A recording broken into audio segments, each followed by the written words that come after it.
Ilmu tentang uang yang tidak pernah diajarkan di sekolah dan kampus. Sekolah dan kampus selalu mengklaim diri sebagai tempat mencetak manusia cerdas, siap kerja, dan berdaya saing. Namun ada satu ironi besar yang jarang disadari. Hampir semua orang lulus sekolah tanpa pernah benar-benar memahami uang. Padahal sepanjang hidup mereka akan bekerja, berutang, membayar pajak, berinvestasi, dan bertarung dengan realitas ekonomi yang kejam. Uang adalah darah dalam sistem kehidupan modern, tetapi pendidikan formal memperlakukan uang seolah sekadar angka di buku akuntansi, bukan sebagai kekuatan sosial, politik, dan psikologis. Akibatnya, jutaan orang pintar secara akademik, tetapi miskin secara finansial. Mereka hafal rumus, teori, dan definisi, tetapi gagap saat menghadapi cicilan, inflasi, bunga utang, dan ketimpangan ekonomi. Sekolah dan kampus gagal mengajarkan satu hal paling mendasar, bagaimana uang bekerja, dan bagaimana uang bekerja atas manusia. Sekolah mengajarkan cara menjadi pekerja, bukan pemilik. Sejak kecil, anak-anak dididik untuk patuh pada sistem, datang tepat waktu, mengerjakan tugas, mengejar nilai, lalu lulus. Pesan implisitnya jelas, jadilah pegawai yang baik. Hampir tidak pernah ada pelajaran tentang bagaimana menciptakan nilai, membangun usaha, atau memiliki aset. Yang ada justru glorifikasi pekerjaan, aman, PNS, karyawan BUMN, pegawai kantor. Sekolah tidak pernah bertanya, siapa yang membayar gaji pegawai? Dari mana uang itu berasal? Siapa pemilik modalnya? Padahal di sanalah kunci pemahaman tentang uang berada. Pendidikan formal lebih sibuk menyiapkan murid untuk masuk ke mesin ekonomi, bukan memahami atau mengendalikan mesin tersebut. Nilai akademik tidak menjamin kecerdasan finansial. IPK tinggi sering dianggap tiket menuju kehidupan mapan. Namun realitas berkata lain. Banyak lulusan terbaik justru terjebak dalam utang konsumtif, hidup dari gaji ke gaji, dan bekerja tanpa arah. Mengapa? Karena kecerdasan akademik tidak sama dengan kecerdasan finansial. Sekolah tidak mengajarkan cara mengelola arus kas pribadi, perbedaan aset dan liabilitas, risiko bunga majemuk pada utang, atau bagaimana inflasi perlahan mencuri nilai uang. Akhirnya, banyak orang pintar secara teori, tetapi bodoh dalam praktik ekonomi. Mereka bekerja keras, tetapi tidak pernah merasa cukup. Mereka naik gaji, tetapi juga naik gaya hidup. Mereka sibuk, tetapi tetap miskin secara struktural. Uang bukan sekadar alat tukar, tapi alat kuasa. Di sekolah, uang diajarkan sebagai alat tukar yang netral. Padahal dalam realitas, uang adalah alat kekuasaan. Siapa yang mengendalikan uang, mengendalikan keputusan, kebijakan, bahkan arah sejarah. Kampus jarang membahas bagaimana kebijakan moneter memengaruhi harga kebutuhan pokok. Utang negara mengikat generasi. Korporasi besar bisa menekan pemerintah. Dan bagaimana kemiskinan seringkali bukan kesalahan individu, melainkan hasil sistem. Tanpa pemahaman ini, mahasiswa tumbuh apolitis secara ekonomi. Mereka menyalahkan diri sendiri atas kemiskinan, tanpa pernah mempertanyakan struktur yang membuat kaya semakin kaya dan miskin semakin terjebak. Hutang adalah jebakan yang dinormalisasi. Sekolah tidak pernah mengajarkan bahaya utang, justru dunia setelah lulus mendorongnya secara agresif. Kartu kredit, pinjaman online, cicilan tanpa DP, semua dibungkus dengan narasi kemudahan. Padahal, utang bukan sekadar soal uang, tetapi soal waktu hidup yang digadaikan. Ketika seseorang berutang, ia menjual masa depannya untuk kenyamanan sesaat.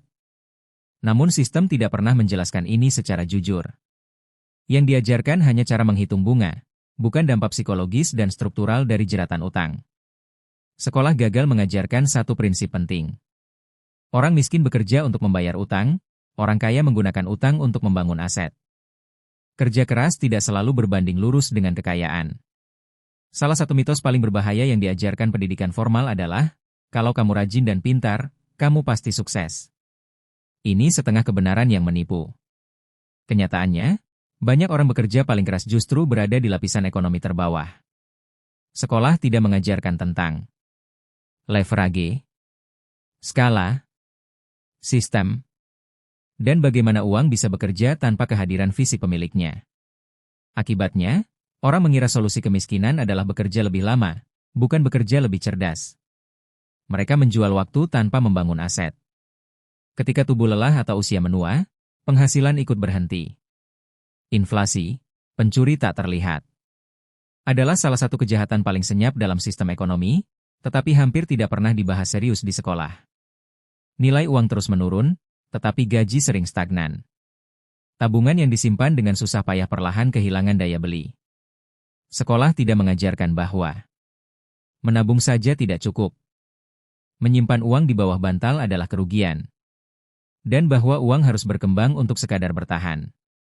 Tanpa pemahaman ini, masyarakat diajari hidup hemat, tetapi tidak diajari bagaimana melawan inflasi. Akhirnya, yang rajin menabung justru kalah oleh sistem.